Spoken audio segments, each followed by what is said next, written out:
இது ஒரு சாதாரணமாக ஒரு மாடு மேய்க்கிற சிறுவன், படிக்காத ஒரு மாடு மேய்க்கிற சிறுவன் கூட இப்படிப்பட்ட சொற்களை, இப்படிப்பட்ட வார்த்தைகளை, இப்படிப்பட்ட கோபத்தை, கோபம் கலந்த சொற்களை கொட்டியிருக்க மாட்டான்.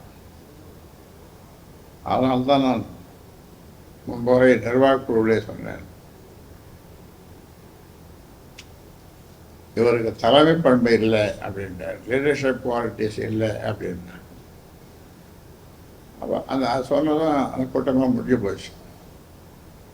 20 பேர் கொண்ட, அப்போ 19, அப்போ இப்போ 19 பேர் கொண்ட நிர்வாகக்குழு கூட்டத்திலேயே சொன்னேன், இவருக்கு நிர்வாகக்குழு இல்லைன்னு, அது லீடர்ஷிப் குவாலிட்டிஸ் இல்லைன்னு, தலைமை பண்புகள் இல்லை அப்படின்னு சொன்னாங்க.